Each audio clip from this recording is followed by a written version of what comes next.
Hello and welcome to Volusia Magazine. I'm Amber Osmond. Water is everywhere in Volusia County, from the St. Johns River to the Atlantic Ocean and all the places in between. Our county is committed to keeping our water safe for bathing, drinking, and cooking, as well as agriculture, irrigation, and recreation. On this Volusia Magazine, we take a look at how we continue to provide this clean resource to our residents and visitors.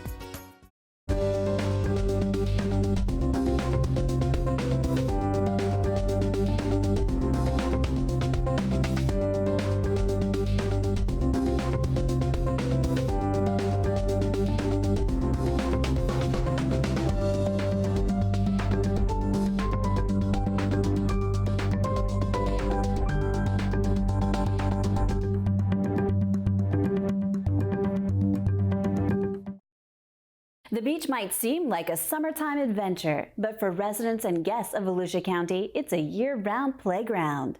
Dr. Holly Smith has more on how we are keeping safe at our beaches.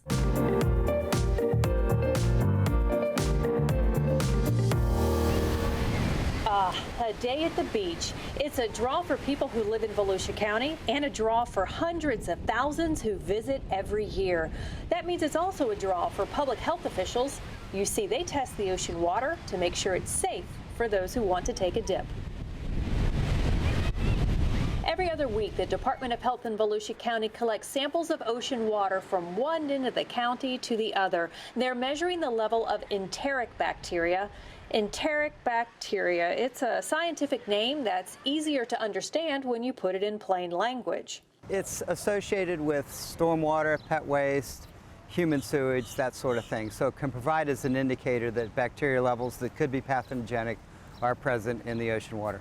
It's a type of bacteria that's always there. It's a natural occurrence. But when the levels of enteric bacteria are higher than acceptable, it could be a health hazard for swimmers. But do not let this make you weary of riding the waves. It's very rare for public health officials to issue an advisory during our swimming season. That's May to October. We do get higher levels in the late winter and early spring, oftentimes.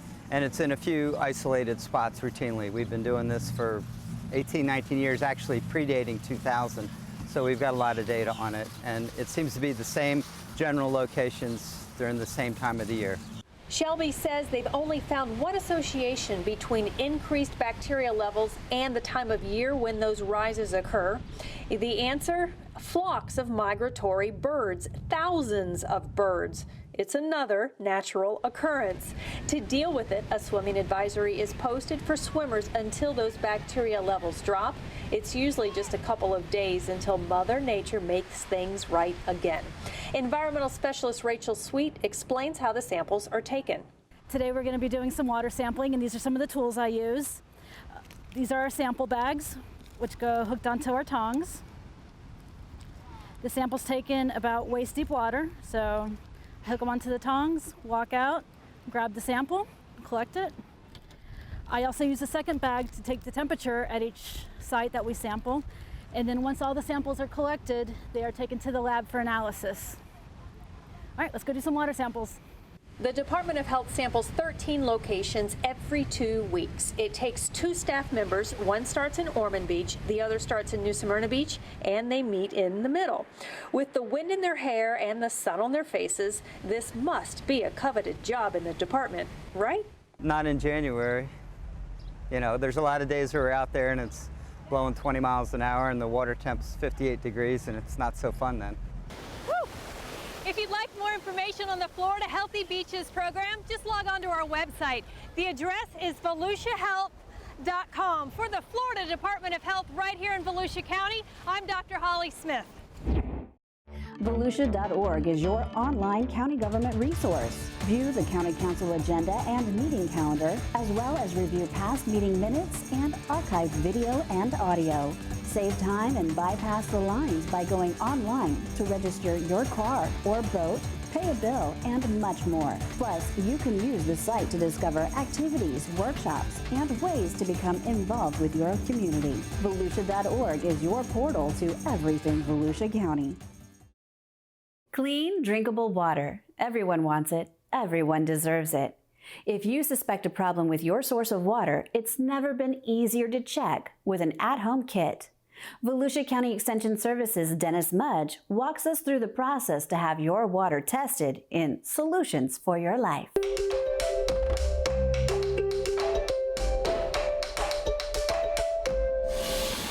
We're going to talk about something very important today. We get a lot of calls from people who say, I don't feel well and I think it's in the water. Well, you know, we're going to test that out today. It's as easy as 1, 2, 3. So what are these phone calls I get? They're about water. People are paranoid these days. They say, I don't feel well, and I think it's in the water. Well, you know what? We no longer have to worry about these types of things because now the science is here so you can know if it's your water or not. Do you know that there's a filter in every one of your faucets, whether it's water from your refrigerator or if it's from the faucet? And those filters need to be cleaned regularly. You can screw them off. If there's a problem, you can get a new one. And that can be a simple way you could have bacteria and be a little sick. But you know, that's not usually what people are calling me about. They're usually calling me about, I think there's something polluted in the water. Well, you know what? Now we have test kits. Okay, so we have numerous tests in here. You got lead, too much chlorine, nitrates. You can test for pesticides, and of course the serious one, bacteria, E. coli. Real simple test kits, $20 online. You can buy one, and the tests that are in here are simple. What they do is they test for things like lead and for chemicals, and you can do them yourself, and you can know for sure your water's safe. Now you say, public water? Well, public water's tested regularly, but if you're so sure it's your water, be sure, test it again. What's to hurt to have a second test? But you folks that have your own well, no one's testing that well but you. You need to do this at least once a year to be sure that your water coming from your well is very safe. Take each one of those tests out and follow the instructions. Do it yourself. And they're color-coded, so if it's bad, comes up the color it indicates, and you know right away you've got a problem. A good point to remember when you're doing these tests is to run the water for a little while. Why would you want to do that? Well, you don't want to test the water in the pipes. You want to test the water from the source. So you run it for a little while first before you test, and you know it says that in the instructions, but just remember that. So these tests are simple. Anybody can do it at home. Take this one for instance. All you do is screw off the cap, follow the exact instructions the way it tells you, put a little water in there, it goes in with this agent that's in here, swirl it around and it changes to the color, and it will either be the color that is polluted or the color that's not. So it's very simple, anybody can do it. You don't have to be a home scientist. My heavens, $20? And know you're safe? Now what do you do if it turns bad? Well, then you get a hold of me at the extension office and I'll tell you what the next steps are.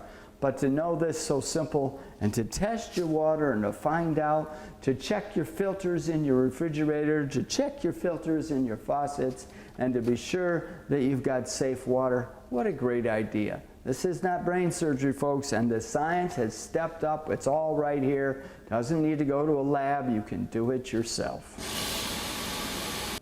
Remember, the science has changed.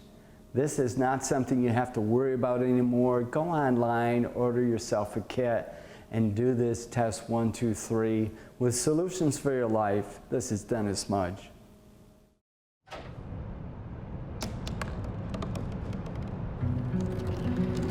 They said I couldn't dream. Called me a piece of trash and swore that's all I'd ever be.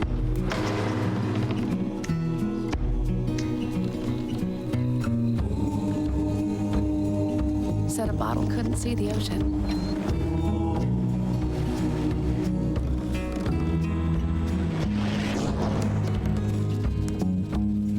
Give up. Go back to the dumpster.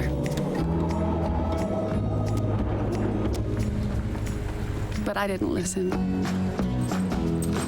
I made my way.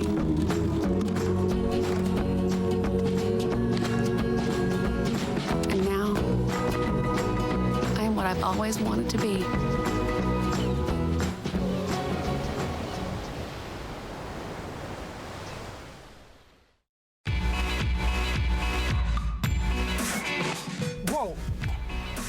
did you throw the trash out the window? Once. Don't you know how long it takes litter to decompose? A cigarette butt takes 1 to 5 years. A plastic bag, 10 to 20 years.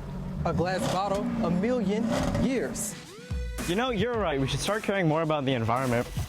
Let's stop litter now. Keep Volusia County beautiful. Put litter in its place. Drive it home. Nearly 1 out of every 3 Floridians utilize an on-site sewage treatment and disposal system. And it's the job of the health department to have these septic systems properly designed and constructed. Dr. Holly Smith has more in Community Health Matters.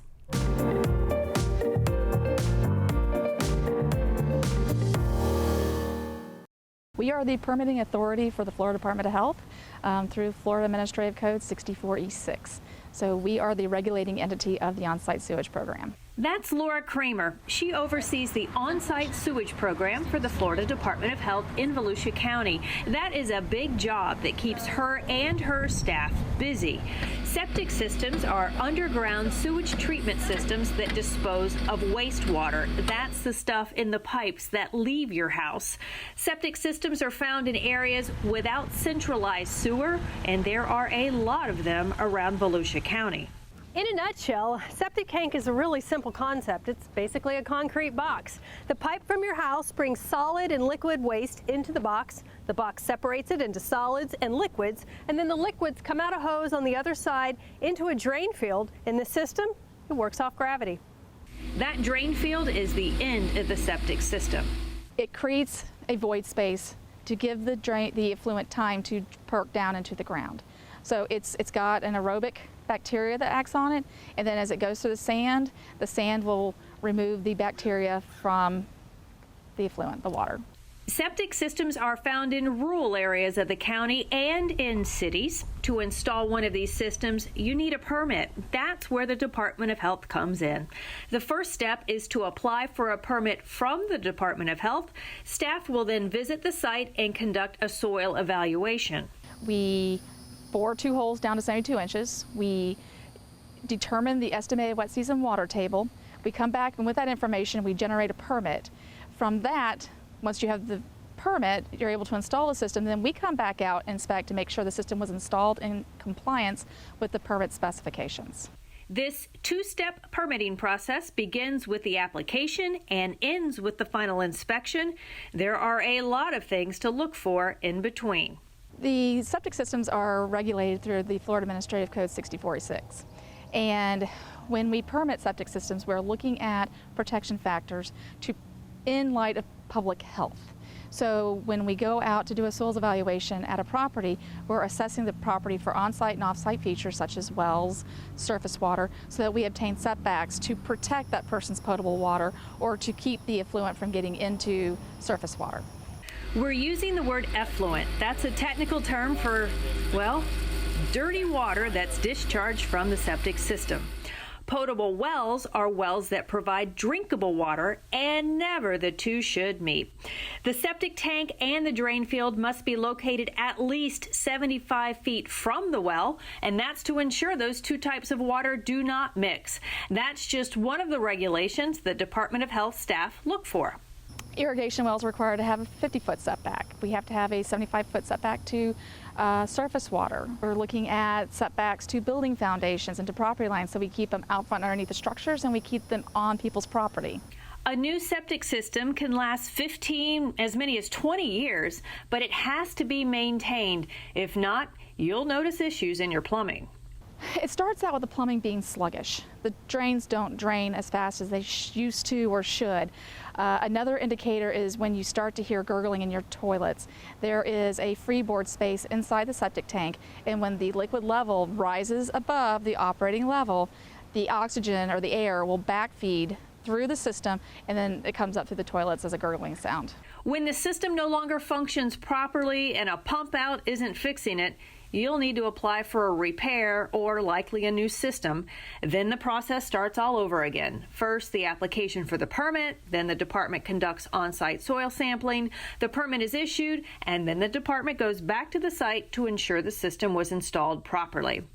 This permitting responsibility requires the Department of Health to work with septic contractors, plumbers, property owners, tenants, landlords, building departments, and zoning and compliance officers. Staff also work with sewer authorities because the department cannot issue a septic permit to a person who has access to sewer. There's a lot of coordination going on to follow the regulations that are established by the state. We are protecting public health by enforcing these rules. It makes sure that systems are installed instead of dry wells, that people do not use straight pipes into the woods and dump their sewage on the ground. They are put in to keep the drain fields out of the water table. About 1/3 of the homes here in Volusia County are on septic, the remainder are on city sewer. If you plan to abandon your septic tank and go to city sewer, think about this, that septic tank is going to be underground in your yard decaying. There is a safe way to abandon that septic, and the Florida Department of Health can help you do that. They'll give you some tips that will tell you how to keep you, your family, children, anyone who could be in your yard now or for years to come safe. Log on to our website at volusiahealth.com. For the Florida Department of Health right here in Volusia County, I'm Dr. Holly Smith. Hi, I'm Josh Wagner. And I'm Billy Wheeler. During the planning stages of the Tom Stead Veteran Memorial Bridge, people voiced their desire to have a Veterans Memorial Plaza on the northwest side of the bridge. The Veterans Memorial Plaza will create a special place in our community for people to reflect and connect with our fallen heroes. The proposed concept for the new Veterans Memorial Plaza is estimated to be a $1.2 million endeavor. Your donation will help us create a special place in our community in which we can honor Volusia County veterans from all military branches and military conflicts. To help fund our Veterans Memorial Plaza, visit veteransmemorialbridge.com or call Volusia County Accounting at 386-736-5933. We appreciate your support to create this lasting memorial for those who have served and continue to serve our country.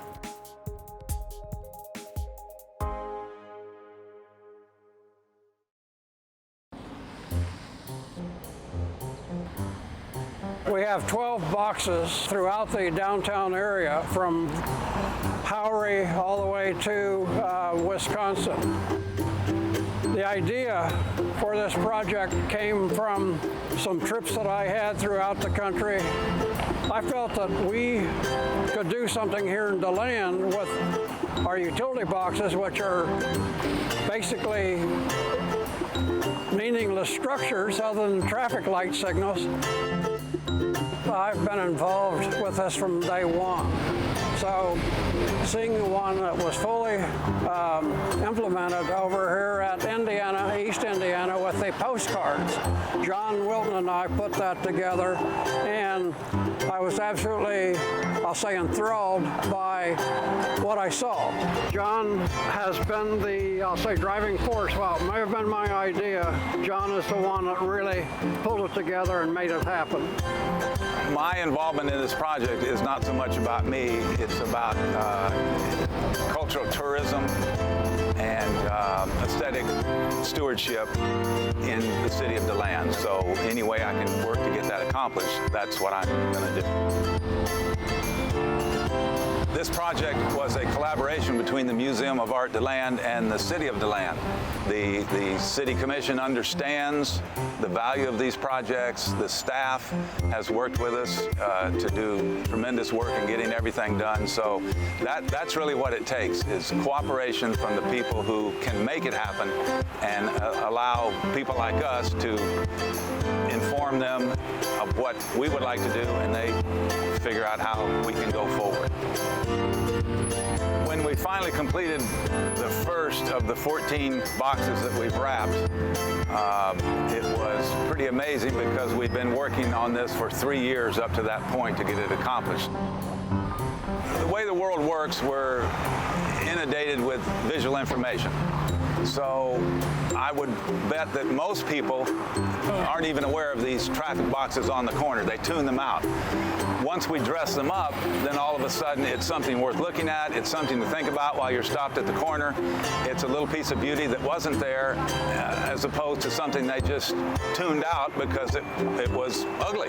The reaction has been extremely positive. I can't say enough about it. I've had no negative comments. People absolutely love the artwork. They love the location. They love the surprise when they come to another box. So it's been very, very, very positive.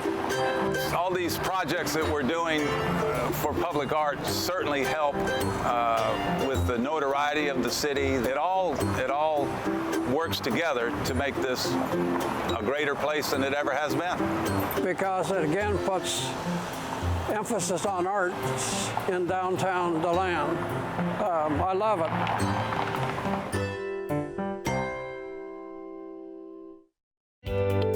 It's a good idea for private well owners to test their water at least annually. Most water in private wells is naturally clean and ready to drink. But sometimes, like during a major storm, chemicals and bacteria can leak into groundwater. These contaminants could make you sick, and they can only be detected with lab tests. Fortunately, routine water testing is simple and inexpensive, and it's the best way to protect your family's health. Learn more at floridahealth.gov/wellstest. Boaters who use the Ponce de Leon Inlet now have a deeper channel to navigate through, which improves safety. Reporter Kate Sark has more on the recent dredging project by the U.S. Army Corps of Engineers.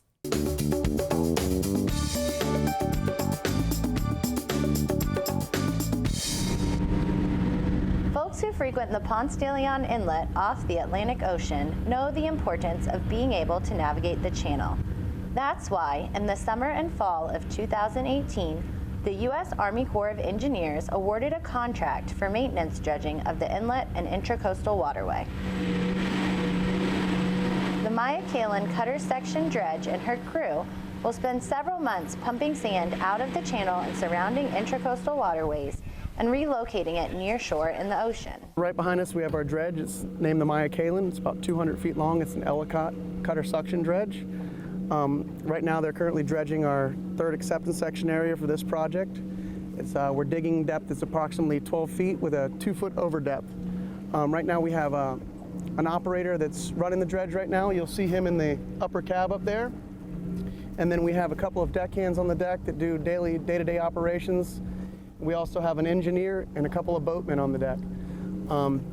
Basically what the boatmen are doing daily is moving anchors and shifting pipelines and different things of that nature. And the deckhands are making sure that things are kept tidy on the deck, and the engineer makes sure the whole rig keeps running. The team on board works to execute the dredging project while maintaining a safe environment for marine life and boaters. There's an environmental monitoring plans and environmental protection plans that are taken in consideration when we do this. Gopher tortoise, sea turtles, a bunch of different plans that we monitor and follow some stringent guidelines to make sure everything's safe. Benefit for the boaters and doesn't harm the wildlife. This dredge can suck up between 3,000 and 4,000 cubic yards of sand every 12 hours. Once the sand is collected, it is pumped through thousands of feet of placed pipeline and emerges on New Smyrna Beach. From there, the sand is strategically placed in a nearshore area located along the beach. The material will be placed just offshore, and then nature will have the opportunity to remove any fine material. We want to remove the silty stuff. That's not so good for the environment to be on a beach. So nature will clean that material and then place it on the sand in a natural way versus us placing it right directly on the beach, and then nature will have to rearrange what's already there. So in this way, it's both cheaper and more environmentally friendly to place it and then let nature take its course and place the material where it would have it placed. It's far more resilient than to place it directly on the beach. The benefit of this project is twofold.